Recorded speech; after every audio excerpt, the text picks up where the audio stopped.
Lição de número 85. E o adúltero. É engraçado que essa passagem todo mundo fala mais do adultério, tá? Lógico, não, só vou dar um início aqui. Chama-nos mais atenção o ato errado. E Emmanuel fala e o adúltero. Então vamos ler, depois nós vamos comentar. Está no Evangelho de João, capítulo 8, versículo 4. E, pondo-a no meio, disseram-lhe: Mestre, esta mulher foi apanhada no próprio ato, adulterando. Agora, o comentário de Emmanuel. O caso da pecadora apresentada pela multidão a Jesus envolve considerações muito significativas, referente ao impulso do homem para ver o mal nos semelhantes, sem enxergá-lo em si mesmo. Entre as reflexões que a narrativa sugere, identificamos a do errôneo conceito de adultério unilateral. Se a infeliz for encontrada em pleno delito, onde se recolhera o adúltero, que não foi trazido a julgamento pelo cuidado popular, seria ela a única responsável? Se existir uma chaga no organismo coletivo, requisitando intervenção a fim de ser extirpada, em que furna se oculta aquele que ajudava a fazê-la? A atitude do mestre, naquela hora, caracterizou-se por infinita sabedoria e inexcedível amor. Jesus não podia centralizar o peso da culpa na mulher desventurada e deixando perceber o erro geral, indagou dos que se achavam sem pecado.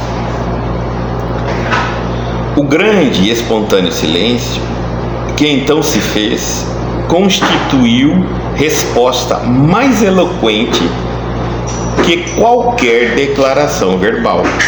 Ao lado da mulher adúltera permaneciam também os homens pervertidos, que se retiraram envergonhados. O homem e a mulher surgem no mundo com tarefas específicas, que se integram, contudo, num trabalho essencialmente uno, dentro do plano da evolução universal. No caminho das experiências inferiores, um não cai sem o outro, porque a ambos foi concedido igual ensejo de santificar.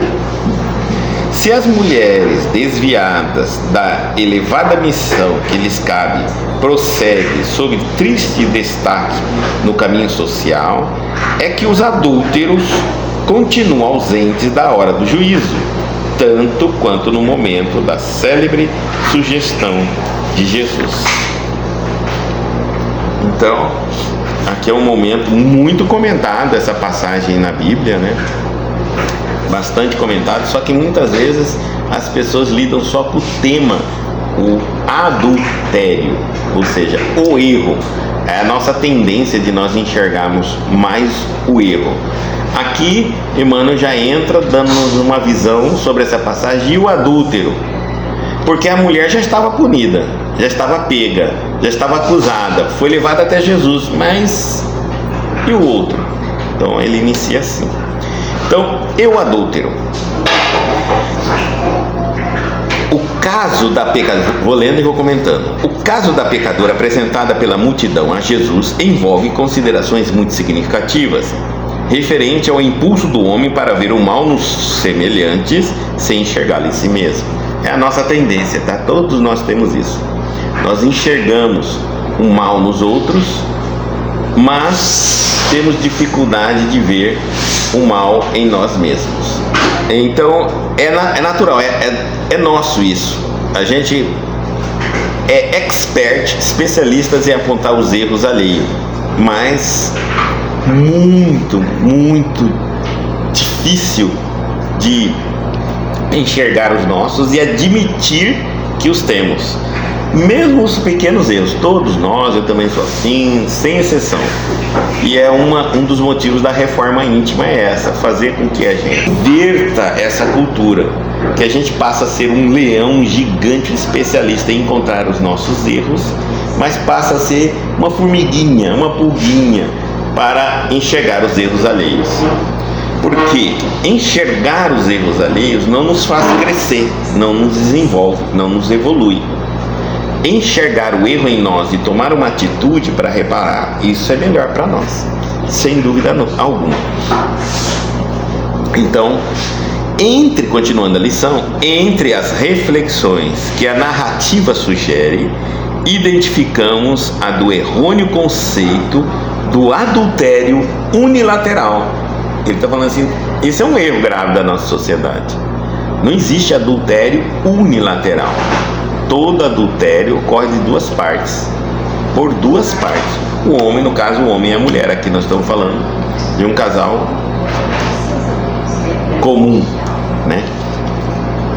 O homem e a mulher, tá?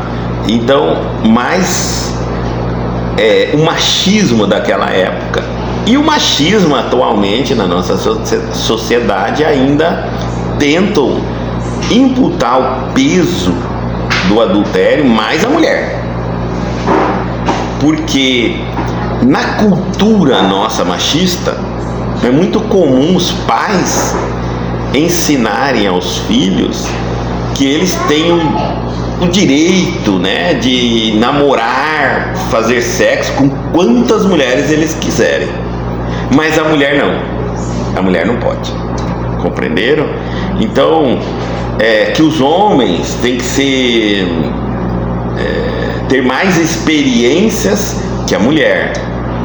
Então, essa ideia é machista.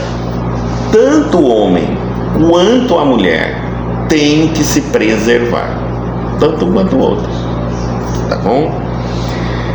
Entre as reflexões, já falamos, se a infeliz for encontrada em pleno delito, onde se recolhera o adúltero, que não foi trazido a julgamento pelo cuidado popular. Quer dizer, o pessoal disse aqui que pegou no flagra, mas não trouxe o adúltero. Essa ideia judaica de que Deus fez o homem primeiro e depois, a pedido de Adão, é que Eva foi criada, e que o homem veio do barro e a mulher veio da parte da costela do homem, isso já está caindo em terra, né? Nós sabemos que isso já é hoje não é mais aceito, e isso não é mais compreendido. Olhando toda a história judaica do Antigo Testamento, a história acusa sempre a mulher a levar os homens escolhidos por Deus a cometer erros e falhas. Sempre a mulher culpada. Então, mais uma vez nessa passagem a gente vai ver culpar a mulher, né, pelo adultério, unicamente a ela. Bom, então aí ele pergunta assim: seria ela a única responsável? Claro que não. Se existia uma chaga no organismo coletivo requisitando intervenção a fim de ser extirpada, se eles estavam fazendo isso para eliminar os erros, para elevar a moral da sociedade, para corrigir a sociedade, então em que furna se ocultava aquele que ajudava a fazê-la? A chaga na humanidade, né? Então se eu realmente estou querendo ajudar uma sociedade a evoluir, eu não posso ter dois pesos e duas medidas. Se realmente eu quero ajudar uma sociedade a evoluir, eu tenho que educar todos os envolvidos num determinado erro, seja ele qual for. É lógico que existem níveis de comprometimento, né, na ocorrência do erro. Sim, mas esses níveis têm que ser corrigidos. Então, não tem como eu dizer assim agora, olha, a partir de hoje o adultério vai passar agora só para o homem, né? Por exemplo, então vai ser só o homem punido, a mulher não vai mais. Não vai parar o adultério. Então tem que ser corrigido sempre que houver uma educação para ambos, entender o porquê, compreender o porquê, né? Educar, ver onde está a falha, o que está acontecendo. Existe 1 bilhão, infinitas situações, né, que levam a esse comportamento. E também existe uma coisa que nós acostumamos muito a levar em consideração, que o adultério é traição, e não são a mesma coisa. Isso é importante a gente entender. A traição nem sempre é um adultério, e não, às vezes existe adultério sem traição e tem adultério com traição.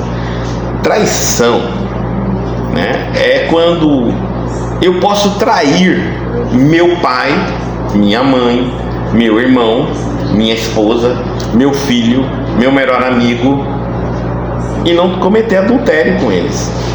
Trair é quando a confiança que eles depositam em mim, ela é maculada, ou seja, ferida, destruída. Ou seja, eu posso trair a minha irmã, meu irmão, meu pai, falando mal dele para os outros, falando mal dele para as pessoas, e eu estou maculando a imagem dele, eu estou destruindo essa pessoa, e muitas vezes a própria pessoa não sabe, certo? Então você está traindo, tanto que quando ela ficar sabendo, fala, poxa, você está me traindo, você me traiu, você falou mal de mim, você disse que eu fiz determinadas coisas, falou injúrias em meu nome, e eu nunca imaginei isso de você, nunca pensei que isso viria de você. Então é uma traição, mas não tem nada a ver com adultério. E o adultério aqui a prática do compromisso, fazer uma atitude que não foi combinada na opção casamento. Então você está alterando, adulterando o combinado, o texto, vamos dizer assim, combinado, que nós temos isso na sociedade. O ato de casar já estipula uma série de combinados morais, éticos também. Então, se eu quebro, se eu firo isso, eu estou cometendo um adultério. E aí existe aquele adultério somente na parte física, carnal, mas o adúltero e a adúltera não falam mal dos parceiros ou da parceira ou do parceiro, um para o outro. Não, meu casamento é ótimo, maravilhoso, minha esposa é maravilhosa, fantástica, isso, pronto, acabou. Então, nesse sentido, não há uma traição, há um adultério. Aqui entra uma pergunta para nós analisarmos. O que é pior? Porque hoje nós vivemos numa sociedade em que a gente preza muito a parte física, né? A parte física das pessoas. Então, parece-me que hoje pesa muito o ato em si, o ato da sexualidade, a prática, tá? Então, nós podemos hoje ter casais que vivem há 50 anos, mas não falam bem do outro, são inimigos um do outro, falam mal, colocam mentiras em nomes um do outro e vivem dentro da mesma casa. Para muitos isso, não, tá tudo certo, tá tudo, é uma guerra 24 horas, mas tá tudo certo, porque nenhum tem relação extraconjugal. E existem casais que têm relação extraconjugal, mas dentro da casa, entre eles são muito fiéis. Se um adoecer, o outro vai lá, vai ajudar, vai fazer o que pode para auxiliar o seu companheiro. Um não troca o outro por ninguém, não fala mal um do outro, se ajudam mutuamente, mas escorregam de vez em quando e têm suas relações extraconjugais. E aí cada um de nós temos que pensar, tá?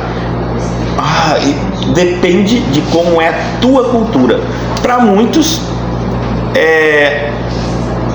não ter a relação extraconjugal é mais importante. Desde que ele não tenha ninguém, tá ótimo. Mesmo que ele me maltrata todo dia, me engana todo dia, me rouba todo dia, me fere todo dia, me espanca todo dia, mas ele não me trai. Então tá ótimo. Isso, cada um de nós terá que fazer uma escolha para si próprio, fazer uma análise disso para si próprio. E a ideia aqui é colocar as situações. E aí a gente vai dizendo assim, puxa, é verdade, muitas vezes nós damos valor, porque o sexo, com o tempo ele vai acabar. Vai envelhecendo e pronto, ele acaba. Mas e a raiva plantada um no outro? Acaba a frieza, a distância, né? As injúrias, as feridas. Isso passa com a idade? O sexo passa.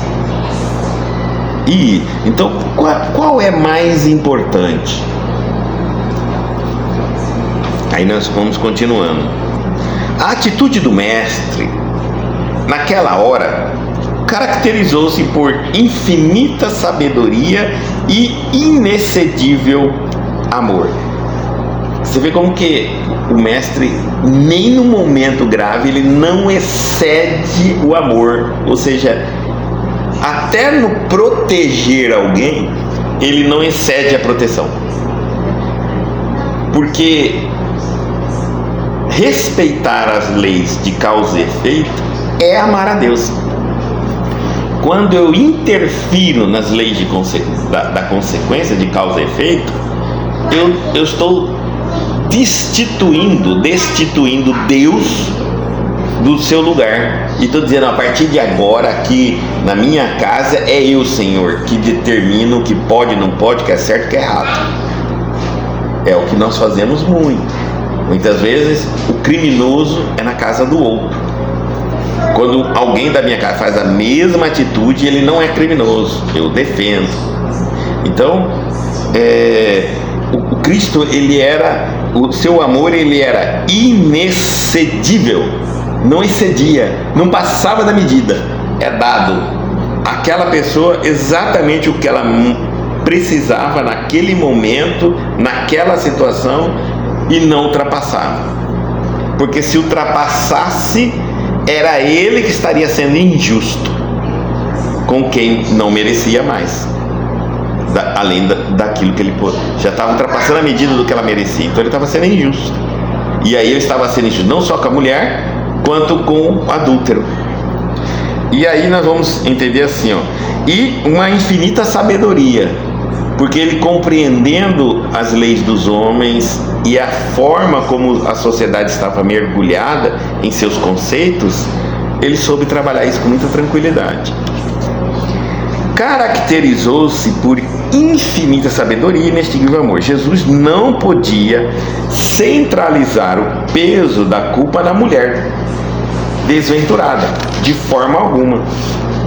Ele não podia tomar qualquer atitude que pesasse mais para a mulher do que para o adulto, deixando perceber o erro geral. Indagou dos que se achavam sem pecado.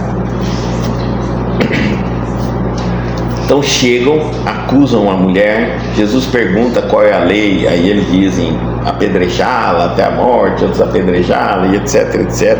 Estava todo mundo ali muito empolgado em querer punir, né, em julgar, aquela coisa toda.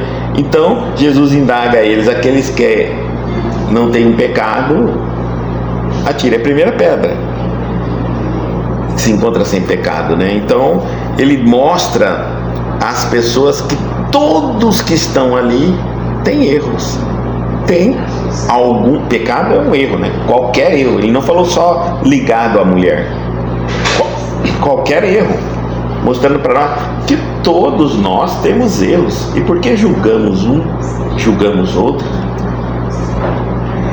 E aí as pessoas, se autoanalisando, deixaram as pedras que eles iriam atirar contra a mulher no chão, para irem refletir sobre os seus erros, deixando aquela mulher com o erro dela, que ela se virasse.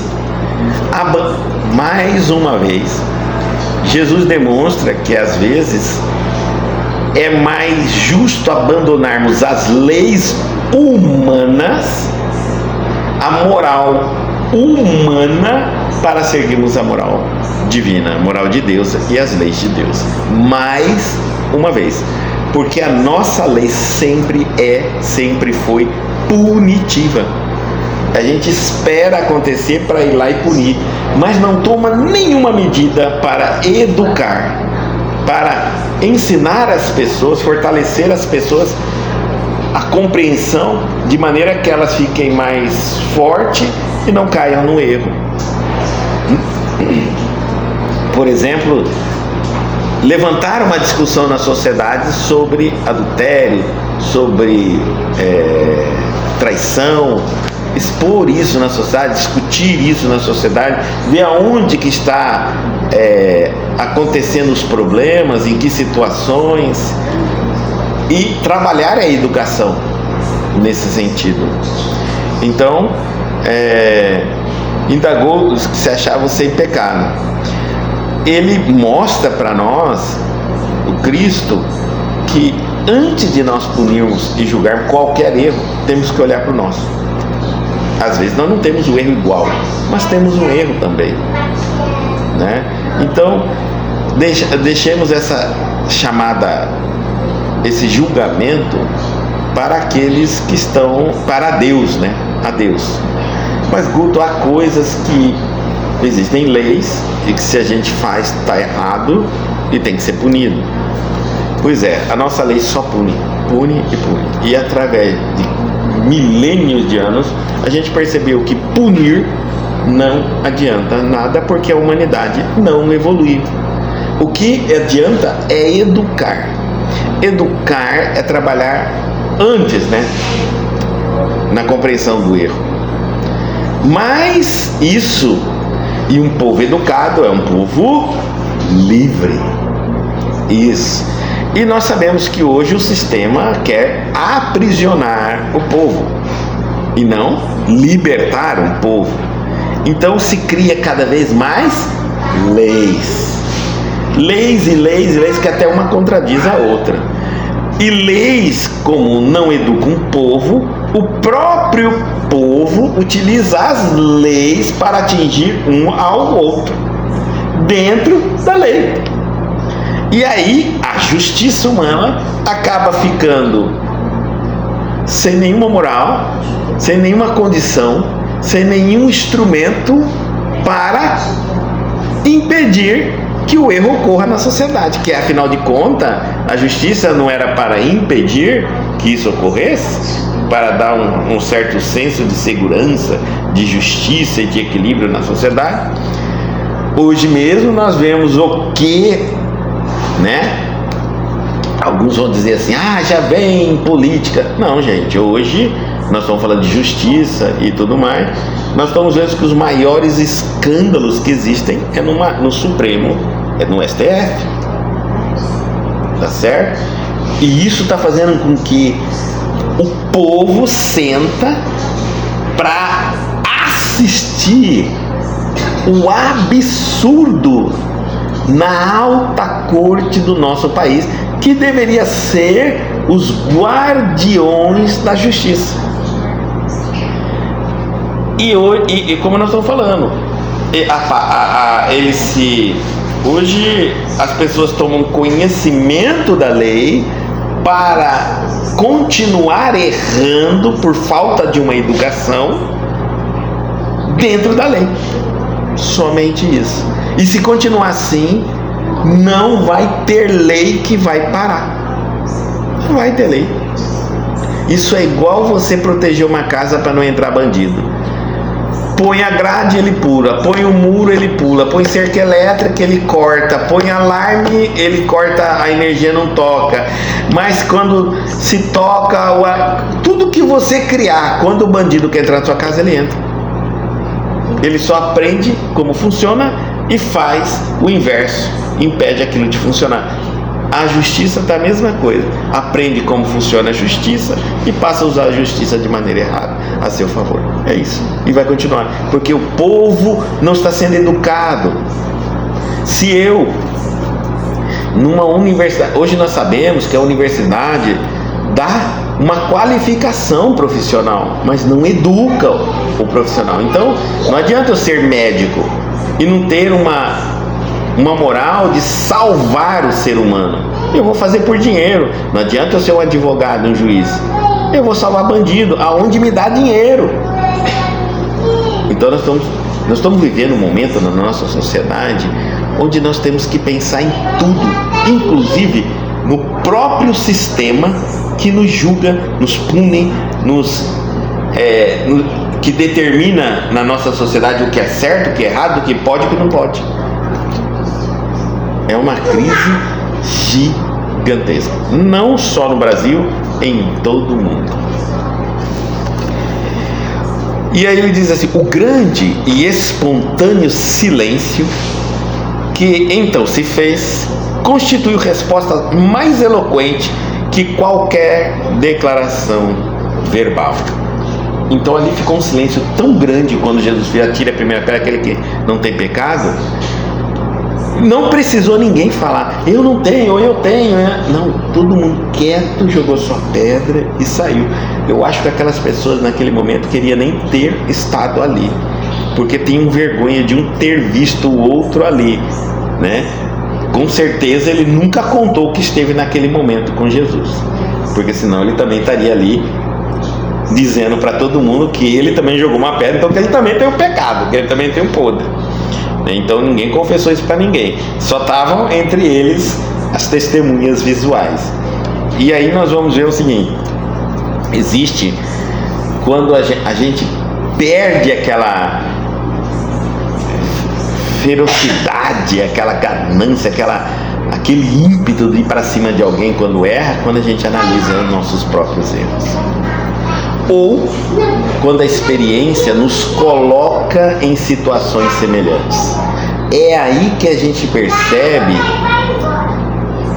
que muita maneira de nós pensarmos só está na nossa cabeça porque nós não tivemos experiência para avaliarmos, tá?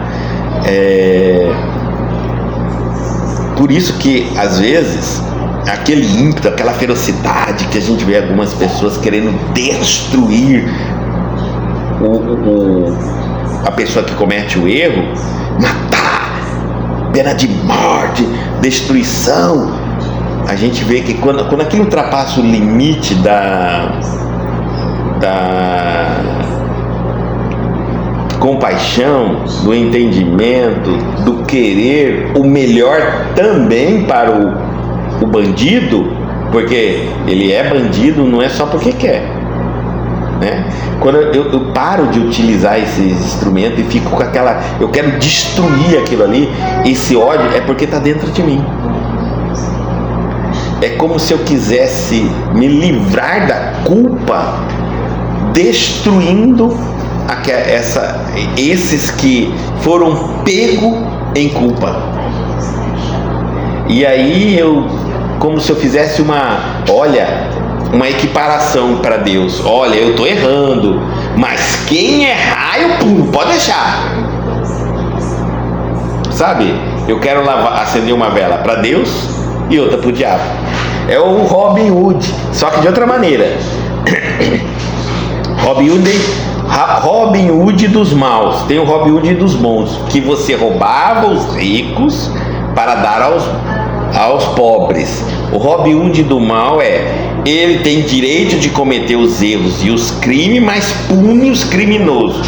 É mais ou menos essas quadrilhas de comando vermelho e tudo mais. Eles podem, mas se alguém fizer o mesmo erro sem eles comandarem, vai ser punido.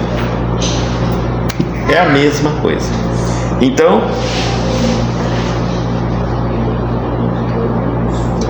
E aí ele diz assim, ó: ao lado da mulher adúltera permaneciam também os homens pervertidos, que se retiravam envergonhados. O homem e a mulher surgem no mundo com tarefas específicas, não são iguais. As tarefas não são iguais, são específicas, uma para cada. Existe uma coisa que os direitos são iguais, mas as funções devido às tarefas são diferentes. Que se entregam, que se integram, quer dizer, se unem.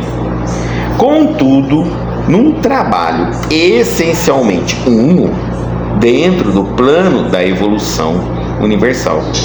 Ou seja, no final é um só, porque é uno inclusive nas polaridades. O mesmo espírito ora pode encarnar como homem, ora como mulher, mostrando que a polaridade homem e mulher se completam na mesma entidade. Uma entidade não evolui apenas do lado de um único lado da sua energia masculina, só masculina. Ele precisa desenvolver o lado da energia feminina, precisa, não tem jeito. Da feminina vai desenvolver a masculina para se completar em uno, para formar um único ser completo. E aí ele diz assim, ó: no capítulo das experiências inferiores, um não cai sem o outro. Tudo quanto é erro que a gente vai ver no mundo, um não cai sem o outro. E é verdade, porque a ambos foi concedido o igual ensejo de santificar. E aqui mostra que nós falamos no começo. Não é só a mulher que tem que se preservar, o homem tem que se preservar. O ensejo de santificar é para ambos. Ambos foi concedido utilizar-se da sexualidade de maneira equilibrada. Não poderia dizer, de maneira equilibrada. Isso seria o ensejo de santificá-la.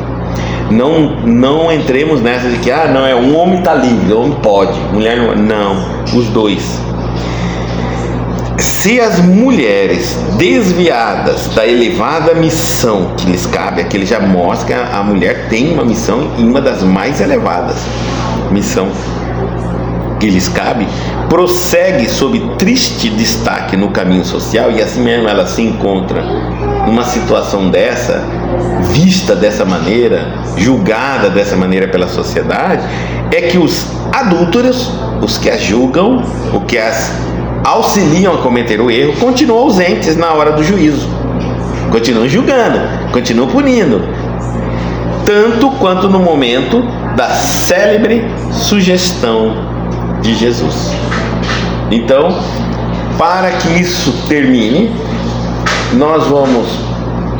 a ideia de Jesus é: pare de julgar, analise cada um o que leva a cometer erros, não só nessa área, em todas as áreas, tá certo? E pratique a educação, né? Pratique, porque numa sociedade que estimula o homem, hoje nós estamos vendo que às vezes o que eu estou falando aqui já está ultrapassado, porque na nossa sociedade não existe mais aquela cultura de preservação, né? Hoje em dia quase não tem. Hoje em dia os jovens começam com 10, 11 anos praticando sexo. Então esse texto é de uma era que existia ainda aquela preservação, né? Só que uma preservação desigual, era só para a mulher, não para o homem. E aqui ele está tentando mostrar que deveria equalizar o processo. Hoje não, nós pensamos assim: liberdade é para ambos. Ao invés do homem se educar na sua sexualidade, liberaram também a mulher. Então nós estamos cometendo mais um erro, para corrigir um erro, que era esse desequilíbrio de cobrar mais da mulher a autopreservação do seu corpo do que do homem. Nós liberamos a mulher e cometemos o segundo erro, tá certo? Agora nós vamos talvez para a terceira fase, que é os dois retornam e procuram se equilibrar. Mas na verdade essas modas foram todas direcionadas, né? Hoje a gente sabe pelas programações daqueles que querem o controle do mundo, né? Então, quanto mais descontrole, quanto mais afasta do equilíbrio as condutas humanas, tanto morais quanto ética, fica mais difícil colocar a humanidade no trilho do bem. Então, era mais fácil eu promover uma educação familiar onde incluiria o homem também na autopreservação de seus corpos, do que você liberar a mulher, estimular a mulher, fazer tudo que está ocorrendo na nossa sociedade. Não bastando isso, aí nós liberamos a ideologia a ideologia do sexo, e aí virou tudo, aí acabou com tudo. Hoje já não se tem mais nada, um absurdo no meio de tudo isso. Então, quando a gente olha, dá a impressão que a nossa sociedade está caminhando para um abismo cada vez mais longe do chamado, digamos assim, protótipo divino ou evoluído ou do bem. Mas na verdade é nos permitido ter essas doideiras para que a gente dê valor, né? Nós temos o livre-arbítrio e tem alguns poderes no mundo que direcionam o que querem da humanidade, manipulam a humanidade. Eles estão fazendo experimentos com toda a humanidade para ver onde nós vamos parar. E nós estamos entrando nesse processo todo. Mas quando a gente vê, só estamos nos afastando cada vez mais. Encontraremos o ponto que estamos nos afastando pela dor e pelas dificuldades que nós estamos construindo para nós mesmos.